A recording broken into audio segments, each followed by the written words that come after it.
Hi, everybody. It's time for another J9's Patio Chat check-in. And this is the big 366. So you saw 365 yesterday. This is being pre-recorded.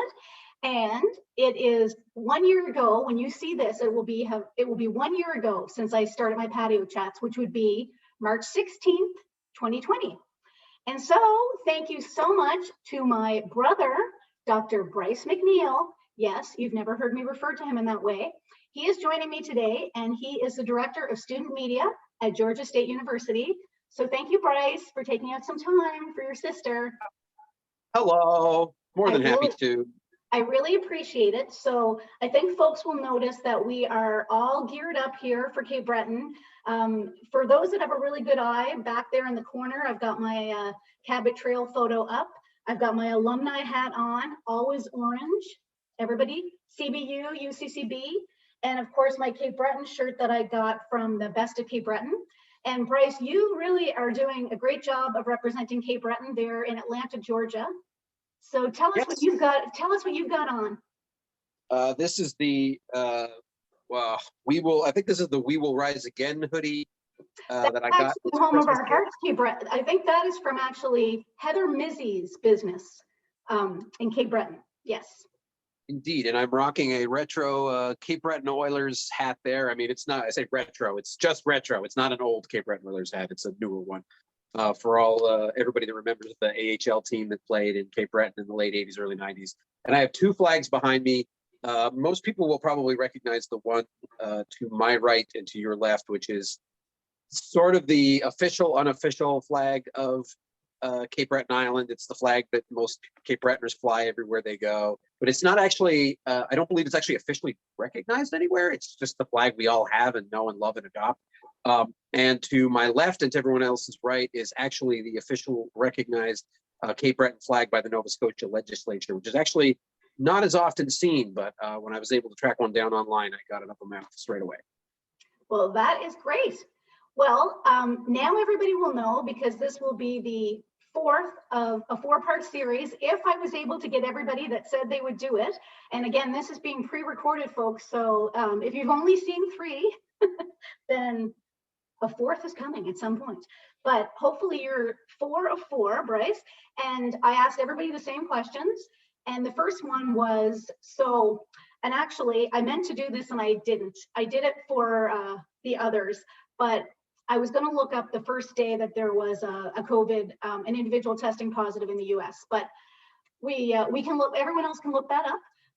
But of course, it was about a year ago today that things were starting to really ramp up. And you've been experiencing COVID-19 in the US as a Canadian citizen. So if you think back to this last year, is this where you thought we'd be right now? Like what are your thoughts? What are your thoughts on that? It's actually interesting because I think a year ago today, I haven't looked at like dates and like my Facebook memory logs and everything, but I'm positive that I was either in New York or was about to go to New York. Right. Pretty much a year ago today for a college media convention.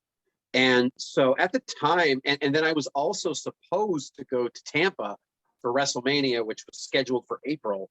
So my mind was so not locked in on the long-term consequences of any of this. You're asking me, are we where we thought we would be? I was still in my mind like, okay, we have this convention and we have to do this convention and we have to finish this convention and then I have to go back to Atlanta, and then there was a big concert that we were going to do with my students for the radio station. I was like, okay, we gotta get that concert so that I have all my work behind me so that I can go on my vacation to WrestleMania. Like I was still thinking about all of that. And it wasn't until I actually landed from coming back from the conference, and at that point, a state of emergency had been declared in New York and all these other things. And I was like, oh gosh, this is serious. And by the time I touched foot back down in Atlanta, I realized I was not going to Tampa. There was not going to be a WrestleMania vacation. I actually thought at that point that we would probably take the calendar year to get out of it.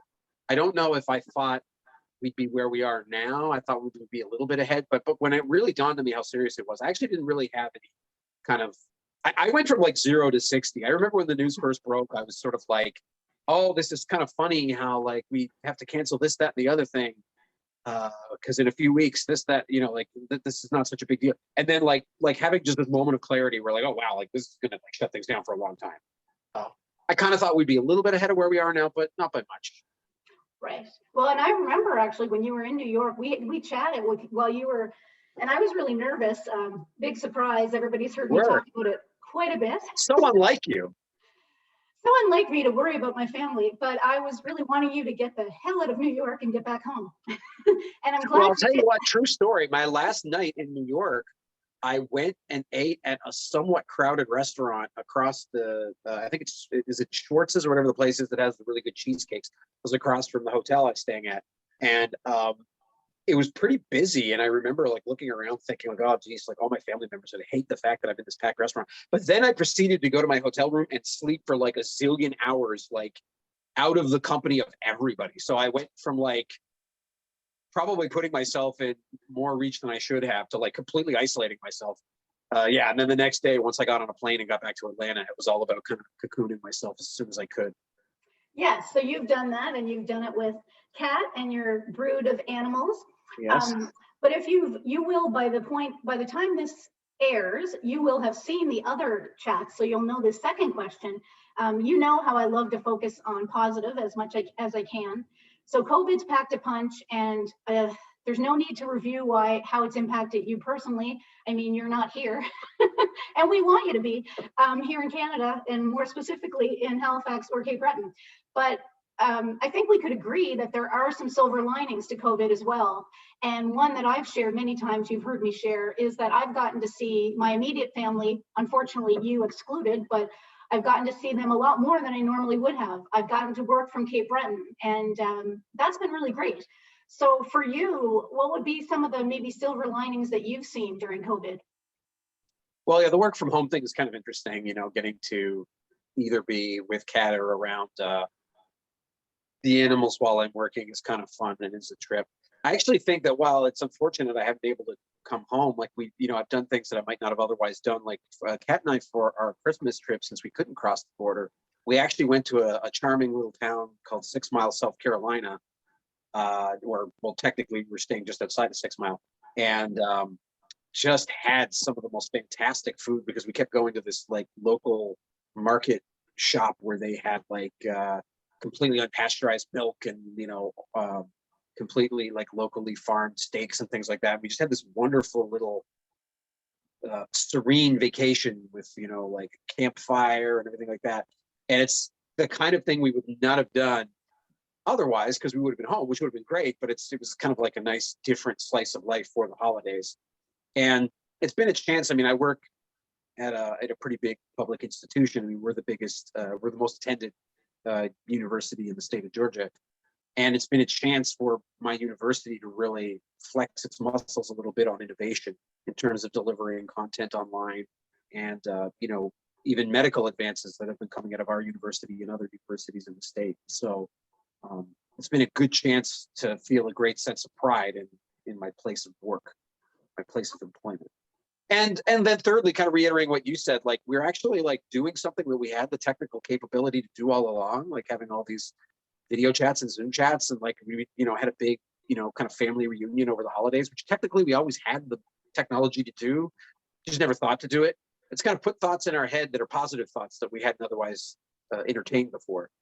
And that gives us a chance to mention Patrick. And I will say now, I chose you to be part of my my first kind of 1 year anniversary because I felt like, the other members of the family got a bit more of an opportunity as I was with them a lot more in person. So I hope they'll be okay with that. But Patrick did organize, as everyone knows, 7, 8 hour, I forget now how long we were on there. It went on a while, yeah. I think it was it 8 hours in the end? Anyway, that was amazing. So yeah, that's great. So thanks for sharing that. And of course, we missed you in person for a lot of things, but we were able to connect virtually quite a bit. The third thing and final thing that I talked to people about was sort of words of wisdom, kind of getting people going forward. I think we see a lot of COVID fatigue now, but also we see a lot of hopefulness with the vaccine. And for those that don't know, and anybody that's watched the patio chat knows that you are fully vaccinated, and I couldn't be happier. and there's your vaccination card. And so that was a really wonderful kind of lucky accident where there was a waiting list at Georgia State that you were able to take advantage of. So you're the first one in our family to be vaccinated, and I think that's great and interesting. It wasn't what we would have expected. But Certainly wasn't what I was expecting a month ago. Yeah, exactly. So this is sort of the time, I guess, for you. I wanted to get an idea of where you think we might be going, and any final thoughts you want to share with folks before we wrap it up. Well, I think the most positive thought is that I think for a segment of the population, it's kind of allowed us to actually appreciate the upside of the technological age we live in. There are some ways the technology has been pretty bad, and in many ways we're kind of getting disconnected, and I'm as guilty as anybody of being a phone addict. But you think about if this type of thing had happened 40 years ago, how disconnected we might have felt and how difficult it would have been to connect with people while having to stay at home. And we can appreciate the fact that we can still do a lot of those things even while this is all going on. And I'm probably maybe stirring up a hornet's nest by bringing this up. I know the 2020 American election was a source of a lot of consternation. But what I thought was kind of exciting was there was a lot of, because of COVID, there was an increased priority to help with mail-in voting, which in turn, I think, created a higher voter turnout than there might have otherwise been.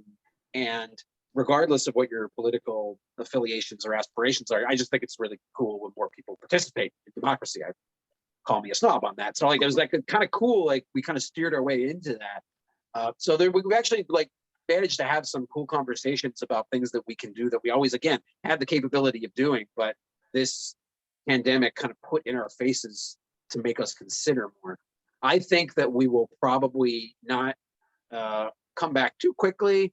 I think that it might take until 2023 for things to really totally 100% be back to normal. I think we might be 70% back to normal in 2022. Are you going to give Mom the new normal that she just loves? Oh yeah, TM. That's for you, Mom. Radar. My mom hates that. I think everybody knows. Indeed. Yeah. Our mom, I should say. Right. Yeah. Oh, well, troubled times and all that other good stuff. Thank you so much for taking time to do this. I don't want to get sad, so that's why I'm not going to talk about certain things, because it has been difficult. And people know that I love my family very much, and I love you very much. And I'm so happy that you did this with me. You're going to be part of my 1-year anniversary. So I'm going to wrap it up, but do you have any final thoughts before I do? I would say, first of all, congratulations. This is the perfect iteration of what my sister is capable of. She's such an emotionally caring individual. And this is just like a chance. Oh my God, it's so interesting. I have my vaccination check-in message just popped up on my phone while I'm delivering this message. Don't edit that out. So I'm really proud of you. I love you. I'm so happy about this. This video took off, and this idea. Here we are a year later. We're still doing it. It's super awesome. I want to tell people it's we're all still. I'm trying to find a way to say this that's not so hokey and cliche, but it's we're all still on this big spinning ball together, and we're all still talking to each other. And if this had happened at another time in our history, we might not be as connected as we are now. So let's all count our blessings and hug the loved ones we have around us and keep pushing forward. Oh, that couldn't have been a better, wow. And by the way, everybody, this is not scripted. So it probably doesn't hurt that we both did communication degrees at UCCB. And then Patrick was at CBU, UCCB. He started at UCCB and finished at CBU. So you know the drill, Bryce. I'm going to do my little closing here, and then that'll be it for today. So take good care of yourselves, everybody. Take good care of others, and I'll see you next time. Bye.